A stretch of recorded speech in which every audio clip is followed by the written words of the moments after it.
The Atari 2600 is a really great historical console. It has a lot of games, really interesting accessories, and the console itself had many different revisions, which makes collecting for it kind of fun and interesting. You have your heavy sixers, your light sixers, Darth Vader, you have modern day remakes, knockoffs, but my favorite version is the SEARS TeleGames. Now, there's a lot of reasons why I like SEARS. It was the Amazon of its day. Having Atari team up with SEARS kind of made it seem more of a reputable system and gave people the confidence to hook this, at the time, fairly expensive device up to your even more expensive television at home. I found this TeleGames on the side of the road. Let's see if it works. Now, I don't want to spoil the magic, but really no surprise, this doesn't work. This is a known good cart, known good power supply, just not getting any video. Even with the cart out, I'm not getting the typical pattern that you see, that random pattern that an Atari puts up. Like I said, not super surprised. It was on the side of the road. But one thing that does pique my interest, the video cable is really thick. It's certainly not the original. I had to redo the end on it. There was no connector on it, and it feels like a higher quality AV cable, something that somebody would pay way too much money for and not see that much of a difference. So somebody was in here. So let's get inside and see what they did and see if they harvested any chips from this. Maybe they used a TeleGames as a donor console. And jump cunt so you don't see me fighting with the screws in the bottom of it. So it was an aftermarket, and it's my favorite, a monster cable with the death grip on it. So that could be part of it, but it's making a good connection. So we'll put that aside. Let's keep digging and get to the actual board itself. It would really bother me if somebody used this as a donor board, but wouldn't be the most surprising thing, I suspect. Oh, yeah, on the bottom.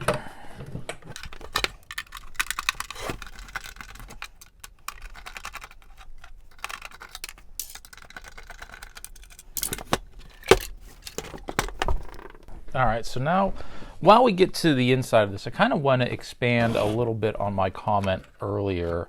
And this is something that I think a lot of younger people don't really get. SEARS was really the Amazon of its day. And if SEARS had a product, people knew that that product was higher than normal quality. It's a little laughable given the current state of SEARS, but think about it. You know, SEARS had brands like Craftsman, American Freight, Kenmore, Die Hard Battery, Discover Card was SEARS, Land's End. You know, these were, you think about it at the time, late 70s, early 80s, especially even beforehand, these were brands that people trusted. You knew that if you got an appliance that had the Kenmore name on it, certainly wasn't top of the line, right? But it was a quality product that would last you and your family forever. And when TV games first came out, people were rightfully nervous to hook something up from a relatively unknown company to a very expensive device. Especially a color television, that would have been the centerpiece of a home at the time. And there's a news article that I've been trying to find, and unfortunately I won't find it for this video. I'll probably find it right after I publish it. I think it was from a Canadian news outlet. And they did a story on video games. It might have been after the Atari era. But one of their biggest complaints against home video games was that they would ruin your TV. And it was really focusing on burn-in. And yes, you could have burn-in. But it would have to be displayed for hours and hours and hours, something you wouldn't really find at home, but you'd find in an arcade setting. So I just wanted to expand on that a little bit because I know SEARS isn't exactly the brand it once was. So the good thing is we have all of the chips. So this wasn't harvested. The board looks really good. I'm probably, full disclosure, I'm probably going to recap it anyway. I like to do that with the Ataris I get, but everything looks really good on here. Yeah, for a 1977 board. So let's hook it back up and see what we get. And I have a test console. Maybe we can start swapping some parts out. So let's jump cut to the next thing and see what we can do. All right, so before I start replacing any chips or really messing with this, I have this hooked up to a screen capture so you can see what I see. And when you turn it on, it just goes to black. I don't understand. So typically with 2600s, with the card in, it starts up fine. We don't have connections issues like you have with the NES. If you start it up with the cart removed, then you get a color pattern on it. And it's pretty obvious, right? So what does that mean? Where are we at now? Well, we got a couple things that we can do. The biggest culprits with these, we'll just fold this out of the way, is your Riot, your CPU, or your TIA. So RAM input-output timer is your Riot, or your TIA, your television interface adapter. That's these three guys right here. So we can replace those. I do have 3 working ones that I pulled from a heavy sixer that I have. Plug and play them. Those will be fine. If those don't work, we can dive a little deeper and make sure we're getting power into the board. But I know this is a good adapter, so I trust that. If we replace chips, we don't get anything, we'll check, just start getting our meter out and start checking. But one thing I want to do, we'll power this on. Obviously no video, so you're not going to see anything, and I don't have a cart. This can be a real dummy check, right? Just make sure they're going to get warm, but they shouldn't be hot. You should be able to touch them, right? I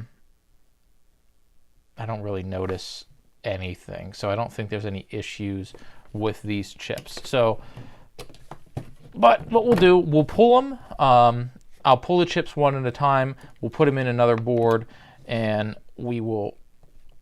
Oh, come on, there we go. Yeah, everything looks fine.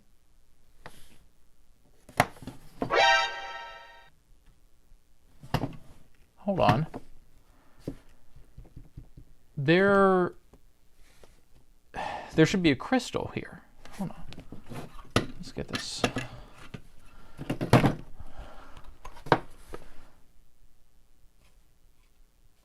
Someone removed the crystal. So right here at X200, there's a timing crystal. Just like anything, that gets the timing for the board. And it's been cut off. Why would you do that?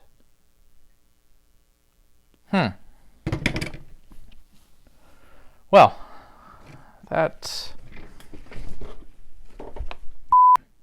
okay.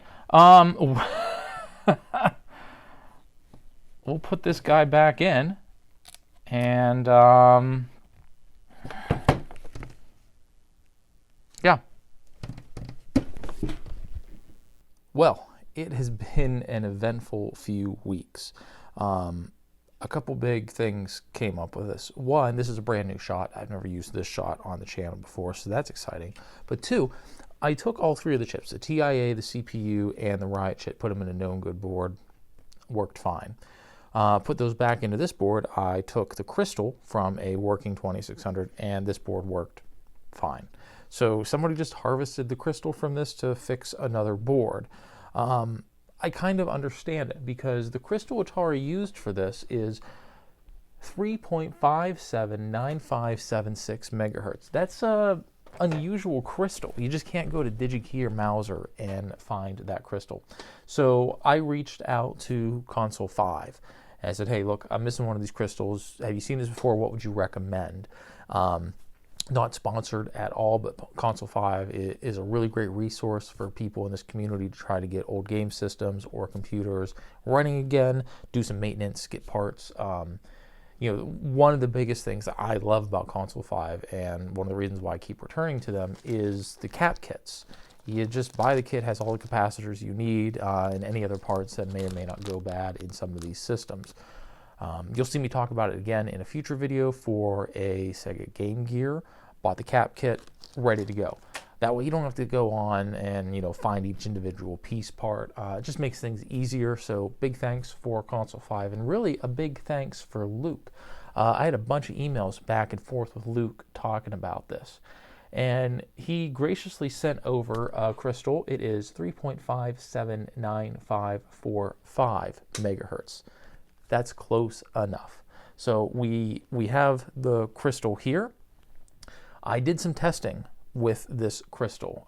Kind of spoil the video a little bit because you know what's going to happen. It works.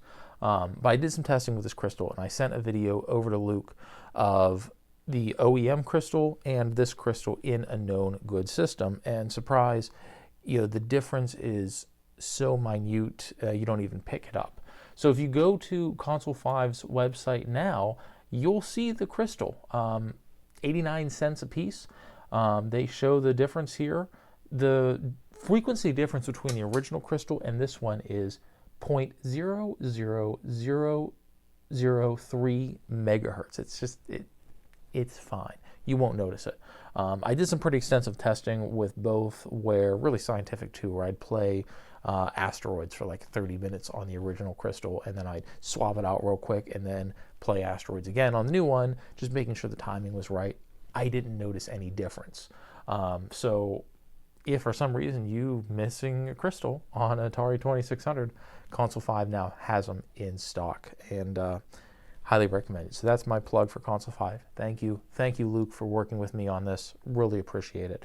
So we're gonna install this crystal into our board with the missing crystal and get this buttoned up. I did buy a 2600 cap kit from them. It's not going to go in this board. It's going to go in another board for a friend, because I want to make sure that one is 100% before I give it back to him. So let's go back to the bench and get this board all taken care of. All right, so before we get our new crystal installed, since they actually cut it out, I'm going to have to go through, get all the old solder out, get all the old legs out. Unfortunately, I don't know where my solder wick is, so we'll do it with the solder sucker. But one thing I want to show you, on most of the 2600 boards I've seen, where this crystal is, you actually have 3 points, right? So it'll go here, and then either on this pad or this pad. If you look at different revisions for cost savings or supply or whatever, sometimes they had thicker crystals, sometimes they had thinner crystals, at least as far as this axis is concerned. So it allowed for these two, or this one and this one, depending on how wide the legs were. For this crystal, I'm going to use the two closest ones, so I'm just going to have to go through here with my old school Radio Shack solder sucker and get everything out, since I can't find my solder wick.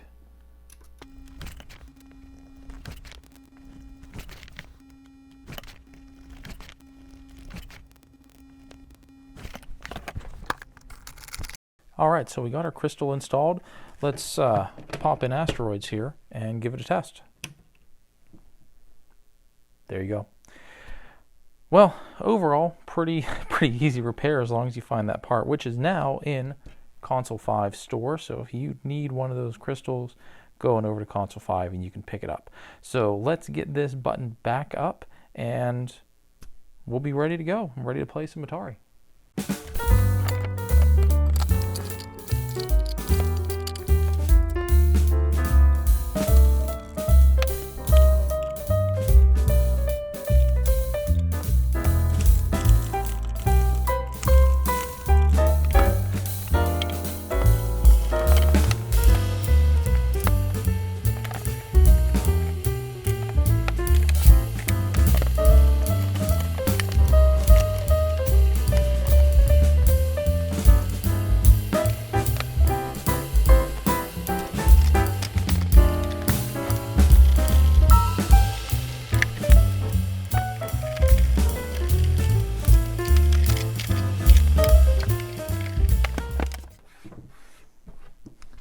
All right, and there we have it.